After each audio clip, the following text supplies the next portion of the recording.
I own a lot of games that I've never played.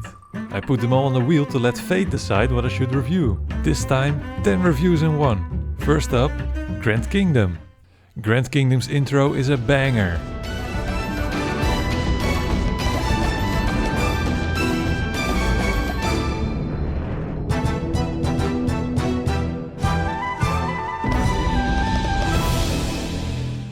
In this turn-based strategy game you can create your own squad of fighters. The combat works fine with regular attacks and lots of special abilities or items you can use. There also is a lot of grunting.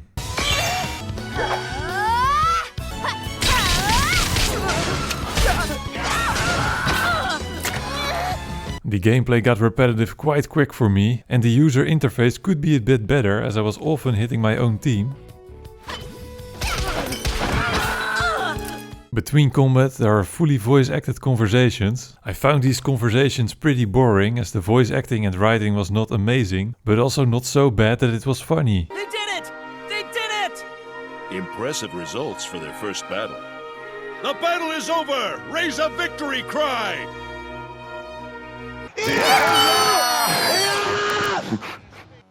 Hey, did you hear about that new squad?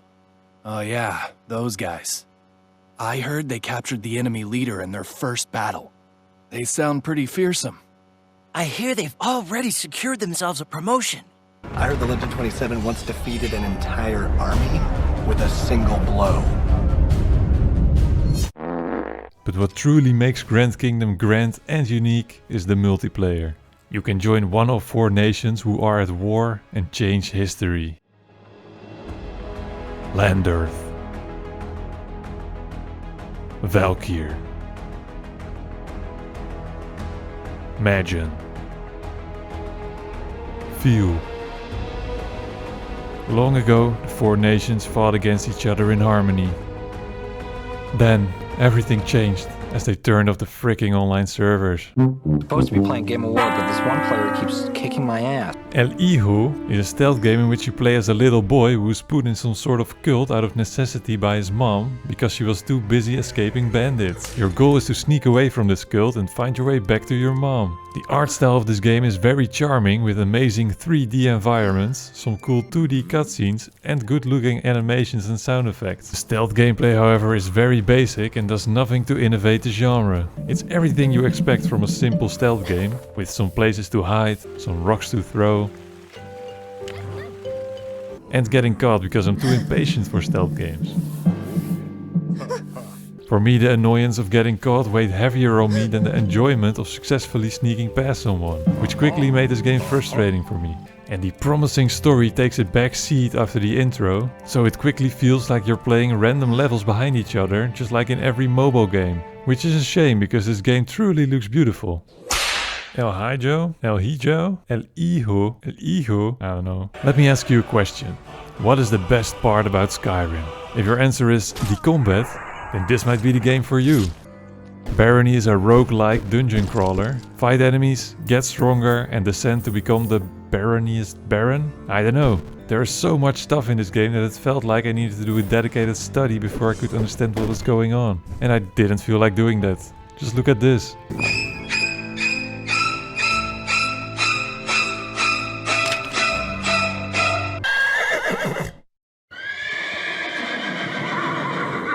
In Onsen Master you run your own spa. Spa.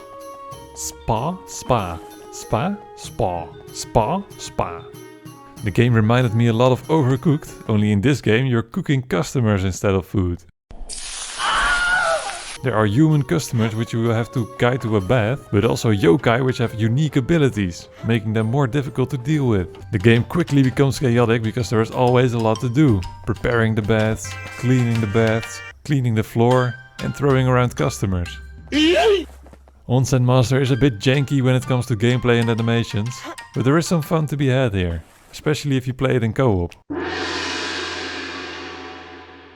For all of you fossil fuel fans, I present you a tycoon simulation game where you collect oil to get rich. You can use the money you collect during a level to get upgrades and make the next level more profitable. It's very simple, which is also its biggest drawback, as there was no challenge and the optimal strategy wasn't hard to find, so it got boring quickly. Homeworld Remastered is a real-time strategy space game, and what makes Homeworld unique is that you control your fleet through three-dimensional space, and it looks amazing. It really captures the scale of outer space. There's also a reason why most games don't have 3D controls like this. It makes the controls very difficult. But still, Homeworld is a remarkable experience, especially if you think about that the original game came out in 1999.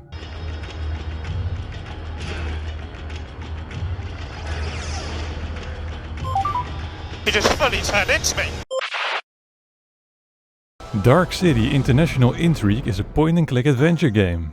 The gameplay is pretty simple and doesn't challenge you too much. The most interesting part of this game is the story. In case you had any plans to play Dark City International Intrigue in the future, spoiler warning, I guess. You play as Detective Agatha, investigating several attacks of a phoenix in New York. But you don't believe this because phoenixes aren't real. And you're right, there is no real phoenix. The phoenix? Oh, it was just a dove. It's just alchemy creating an illusion of a phoenix, which makes so much more sense. And who would do such a thing? Well, the prime suspect is Harry Houdini. You and the police stopped by at one of his shows, Stop the show! where he's doing a trick involving him being handcuffed and having phoenix wings. Sure. Mr. Houdini, you're under arrest on suspicion of arson. Come with me to the station. I'm sorry, officer, but I have another big performance coming up. Harry Houdini escapes, so you have to do some point and clicking again and discover that Harry Houdini isn't the main bad guy. It's his accomplice, only known by his initials, HJ. You go outside of the theater and Harry Houdini is still there. It's Houdini. He's getting away. Harry Houdini, you're under arrest. I'm sorry, officer, not this time. Agatha, Houdini chained me to the stairs and ran away. Help! So you go after him again, to the Statue of Liberty, where the following happens. It's Houdini and his accomplice. Are they fighting? Now I see what you're really up to. I won't let you do this. You fool! No one can stop me. And you! My plans almost collapsed because of you two. You'll pay for this.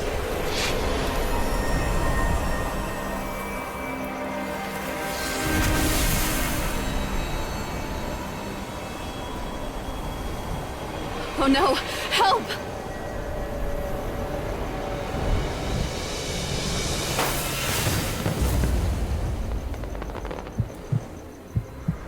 Are you okay? Turns out, in Paris there are gargoyle attacks happening related to this case. So you go investigate there. The gargoyles turn out to be birds in a stone suit hypnotized by flashes of a camera? This makes even less sense than if it actually were gargoyles. Incredible. It's a bird in disguise. The clues in Paris lead you to London, where this happens. Why are we stopping? We're not there yet. Oh no, it's one of those apes. Be careful, Agatha. Stay down.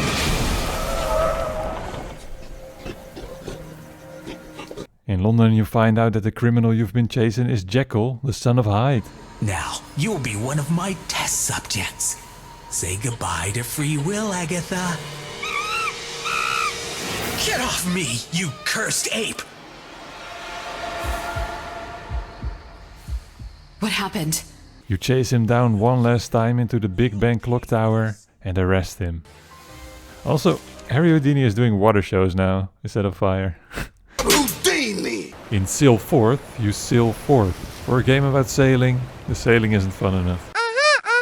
In 1978 a successful game was released called Space Invaders. Atari saw that and wanted to have their own Space Invaders, and in 1981 they released Centipede, which became a big success. 40 years after this release, Atari made a remaster called Centipede Recharged. In this game you shoot centipedes coming from the top of the screen. Special effects look cool, and with the remaster also power-ups were added. The game is fun for a few minutes but gets repetitive quickly since there's little depth. But it's a cool remaster nonetheless.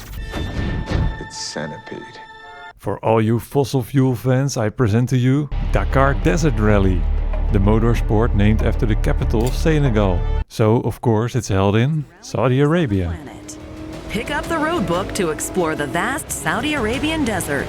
In Dakar, people race each other through the desert, which can be very dangerous. There have been 79 fatal accidents during this event, and today there almost was another. My PC was having a very hard time running this game. Watch out! Dakar Desert Rally is like every other racing game. Drive through checkpoints with the end goal of getting to ass. Wait, what?